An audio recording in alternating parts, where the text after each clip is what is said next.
మహాన్ అనేది నినాదం. ఇవాళ భారత్ మహాన్ అనేది ప్రాక్టికాలిటీ.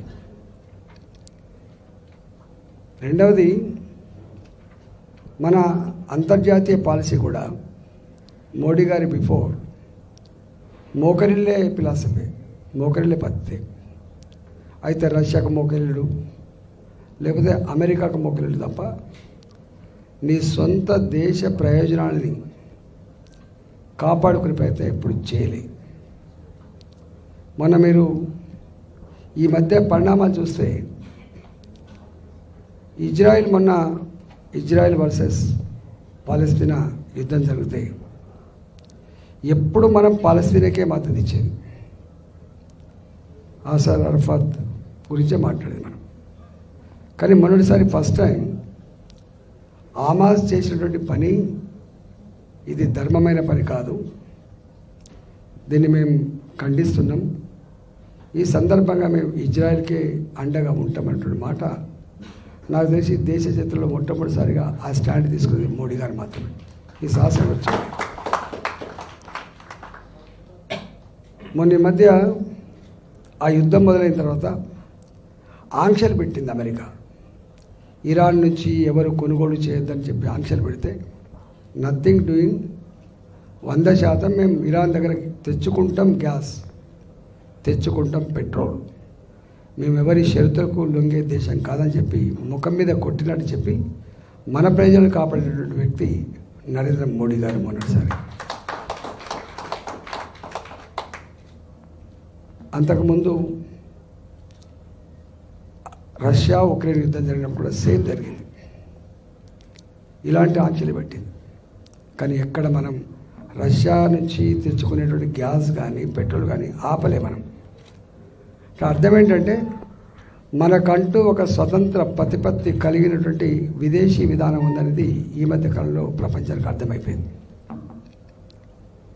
ప్రపంచంలో స్ట్రాంగ్ పొలిటికల్ లీడర్ ఎవరు అంటే టక్కన అమెరికా గురించి ప్రస్తావించేది, లేదా అంతకుముందు బ్రిటన్ గురించి ప్రస్తావించేది, రష్యా గురించి ప్రస్తావించేది. ప్రపంచంలో స్ట్రాంగ్ లీడర్ ఇవాళ నరేంద్ర మోడీ గారుగా ఎమర్జ్ అయింది. ఇవాళ మన G20 దేశాల సమావేశం జరిగితే ప్రపంచమే అబ్బురపడ్డది. ఇవాళ మోడీ గారు ప్రపంచంలో ఏ దేశానికి పోయినా కూడా అత్యంత గౌరవప్రదమైనటువంటి వెల్కమ్ని పొందిన చరిత్ర మన కళ్ళ ముందు ఉంటుంది. ఒకనాడు అమెరికా అబ్దుల్ కలాంను అవమానపరిచింది ఎయిర్పోర్ట్లో. మోడీ గారికి వీసా ఇవ్వడానికి నిరాకరించింది. అలాంటి అమెరికా మోడీ గారు వెళ్తే రెడ్ కార్పెట్తో స్వాగతం పలకడం ఒక ఆస్పెక్ట్, స్వాగతం పలుకుతారు. కానీ వాళ్ళ పార్లమెంట్లో వారు ఉపన్యసిస్తున్నప్పుడు, వారు మాట్లాడుతున్నప్పుడు వాళ్ళ సెనేటర్లు లేచి చప్పట్లు కొట్టి మోడీ మోడీ అంటుంటే నినాదం ఇచ్చినటువంటి చరిత్ర ఎప్పుడు చరిత్ర జరగలేదు, ఫస్ట్ టైం జరిగింది. అంత గౌరవాన్ని ఎప్పుడు అమెరికాలో మనం పొందలేకపోయాం. ఎప్పుడు ప్రపంచ వేదికల మీద కశ్మీర్ ఇష్యూ ప్రస్తావన లేకుండా లేదు, ఎప్పుడు ప్రస్తావన. వాజ్పేయి గారు ధీటుగా సమాధానం చెప్పిందని చెప్పి సంతోషపడ్డాం మనం. 75 సంవత్సరాల చరిత్రలో ఒకే దేశం 2 చట్టాలు, ఒకే దేశం, ఆ ప్రాంత ప్రజలు మన ప్రధానమంత్రి గుర్తించకపోయే పద్ధతి, 2 ప్రధానమంత్రులు.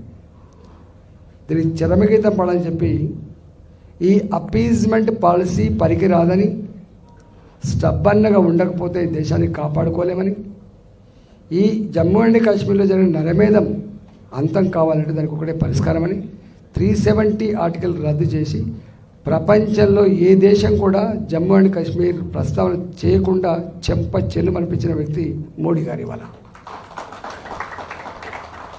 ఇవాళ ఎంత క్వాలిటేటివ్ చేంజ్ వచ్చిందంటే, ఎంత మార్పు, గుణాత్మకమైన మార్పు వచ్చిందంటే, ఏ జమ్మూ అండ్ కాశ్మీర్, ఏ పంజాబ్, ఏ నార్త్ ఈస్టర్న్ స్టేట్స్ నిత్యం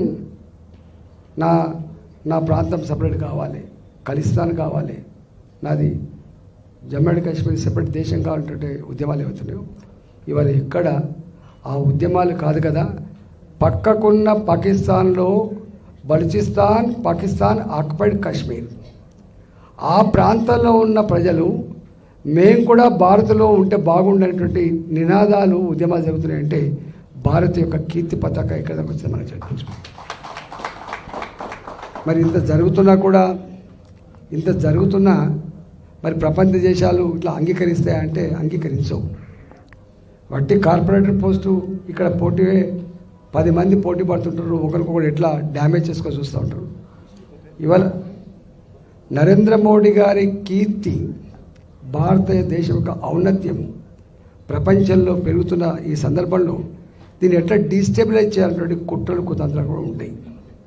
స్థానికంగా ఉన్నటువంటి వితిన్ దాంట్లో ఎట్లయితే వైరుధ్యాలు ఉంటాయో, ఎట్లయితే ఒకరికొకరు సెపరేట్ చేసుకునే పద్ధతి ఉంటుందో అదే పద్ధతి ఇవాళ అక్కడికి ఉంటుంది. వాళ్ళు రకరకాల రూపంలో ఇవాళ భారత ప్రతిష్టను మసక మారేటట్టుగా చేసే ప్రయత్నం చేస్తారు. వాళ్ళకి అన్ని రకాల సహకారం అంతది. దీని పట్ల మనం అప్రమత్తంగా ప్రజలు ఉంచాల్సిన అక్కర ఉంది. ఒకటి, ఇంత చారిత్రక సన్నివేశంలో భారత ప్రజానికం అంతా కూడా మోడీ గారికి అండగా ఉండాల్సిన అక్కర ఉందని చెప్పి నేను భావిస్తాను. మోడీ గారికి నాకు తెలిసి is not a power monger.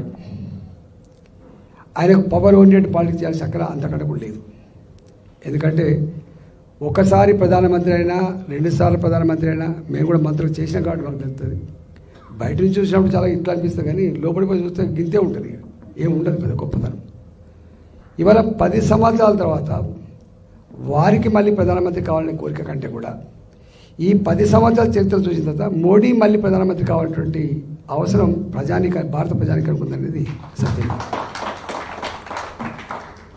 అందువల్ల నిన్న మొన్న వస్తున్న నినాదం ఫిర్ ఏక్ బార్ మోడీ సర్కార్ అనే నినాదం కానీ, అబ్కి బార్ 400 పార్ అనేటువంటి సంఖ్య కానీ, నంబర్ కానీ, ఇవి పార్టీ ఇచ్చిన నినాదం కాదు, కార్యకర్తలు ఇచ్చిన నినాదం అంతకంటే కూడా కాదు. ఈ నినాదం ప్రజా గర్భం నుంచి వచ్చిన నినాదం. ఇది మీకు తెలుసు, ఎప్పుడు ప్రపంచ చరిత్రను మార్చే శక్తి ప్రజలకు మాత్రమే ఉంటుంది, కేవలం వ్యక్తులకు ఉండదు, పార్టీలకు మాత్రం ఉండదు. చరిత్ర గతిని మార్చే శక్తి ప్రజలకు మాత్రమే ఉంటుంది. అందులో ప్రజాస్వామ్య వ్యవస్థ కాబట్టి ఇది. భారత ప్రజాస్వామ్య వ్యవస్థలో ఎవరు ఎమ్మెల్యే ఉండాలని నుంచి మొదలుపెట్టి ఎవరు ముఖ్యమంత్రి ఉండాలి, ఎవరు ప్రధానమంత్రి ఉండాలనేది నిర్ణయించేటువంటి అధికారం ప్రజల చేతిలో ఉంటుంది. కాబట్టి ప్రజలే సుప్రీం, కాబట్టి ప్రజలే చరిత్ర నిర్మాతలు. కాబట్టి డెఫినెట్గా ఇవాళ ప్రజలిచ్చిన ఆ నినాదం తప్పకుండా విజయం సాధిస్తున్న నమ్మకం ఉన్నది. ఎందుకంటే వాళ్ళది కాబట్టి, వాళ్ళ హక్కు, వాళ్ళు చేసేటువంటి పని. కాబట్టి మేము ఎక్కడికి పోయినా, నేను ఒక 4 దశాబ్దాలు విద్యార్థి ఉద్యమాల నుంచి ఉన్నా, నేను ఇక్కడ చూసిన ఒక సెక్షన్ ఆఫ్ ద పీపుల్ ఎప్పుడు పొలిటికల్ పార్టీలు అంటే ఇష్టపడవు, నాయకులు అంటే అసలే ఇష్టపడరు. ఇవాళ ఒక రకంగా చూస్తూ ఉంటాం, ఏదో శత్రువులకు చూసే పరిస్థితి.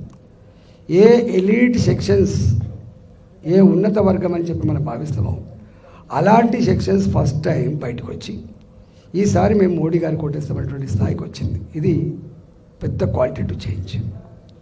ఇవాళ మీరంతా వస్తున్నారంటే ఎక్కడో కాడ టైం ఎంత అవుతుంది,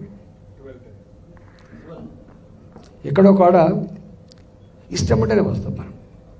ఇష్టం లేకపోతే ఎంత పిలిచినా రామ్. మనం 100 మందిని పిలిస్తే 200 మంది వస్తున్నారు, 200 మంది పిలిస్తే 400 మంది వస్తున్నట్టు. అర్థం ఏంటంటే ఎక్కడో కూడా ఒక పాజిటివ్ అని ఉన్నది. ఎప్పుడు ఎలక్షన్స్ అంటే ఒక ఉన్న ప్రభుత్వం మీద కోపం వేస్తే మళ్ళీ పాతవి మర్చిపోయి పాత తప్పు చేసిన ప్రభుత్వాన్ని కూడా ఎన్నుకుంటాం మనం. పెద్ద 10 పార్టీల సిస్టమ్ లేదు, 2 పార్టీలు ఉంటాయి జనరల్గా. పాత పార్టీ తప్పు చేస్తే ఓడగొట్టాం, కొత్త పార్టీ మళ్ళీ తప్పు చేయగానే మళ్ళీ కొత్త పార్టీని ఓడగొడతాం, మళ్ళీ పాత పార్టీని తెచ్చుకుంటాం. కానీ ఇక్కడ 2014 273, 2019 303 అంటే ఒక పాజిటివ్ ట్రెండ్, పాజిటివ్ ఓట్ ఇవాళ మోడీ గారికి దొరికింది. 10 ఏళ్ల తర్వాత అనేక సమస్యల విషవలయాల్లో ఉండాల్సినటువంటి నెగటివ్ తో జరగాల్సినటువంటి ఇక్కడ అబ్కీ బార్ 400 పార్ అంటే 330 కాదు, కావాల్సింది 400 సీట్లు ఇస్తామనేటువంటి మాట ఇది చరిత్రలో మళ్ళీ ఎప్పుడు ఇది రాకపోవచ్చు, చూడకపోవచ్చు, వినకపోవచ్చు.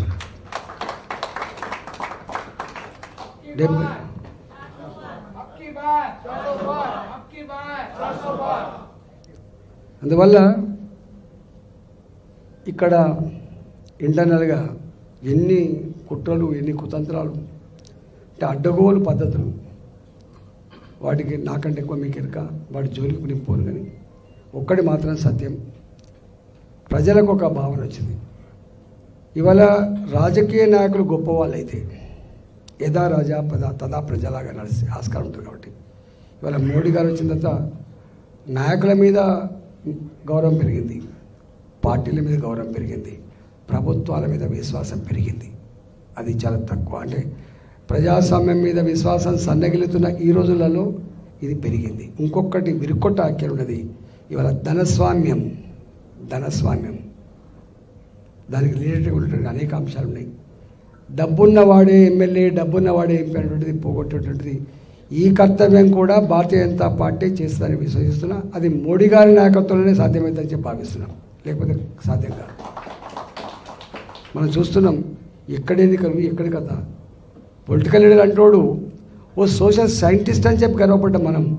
కానీ అట్లాంటిది ఇవాళ సోషల్ సైంటిస్ట్ కంటే కూడా పెట్టుబడి పెట్టు, మళ్ళీ సంపాదించుకో, మళ్ళీ పెట్టుబడి పెట్టు, మళ్ళీ సంపాదించుకో, దీనికి ఒక సోషల్ యాంగిల్ కూడా పోయింది. కాబట్టి a political system fails, entire society will collapse. అందుకనే మోడీ గారు వచ్చిన తర్వాత మళ్ళీ దురస్తు చేసుకుంటున్న, కన్స్ట్రక్షన్ చేసుకున్న ఈ దేశాన్ని ఇదే ఒరవడిలో కొనసాగించాలంటే మోడీ గారు మళ్ళీ 3వసారి ప్రధానమంత్రి కావాల్సిన అక్కర ఉంది. కాబట్టి తన మల్కాగిరి కూడా ఆ 370 సీట్లలో 400 సీట్లలో ఒకటి ఉండాలని చెప్పి కోరుకుంటూ మీ అందరినీ ధన్యవాదాలండి రాజేంద్ర గారు.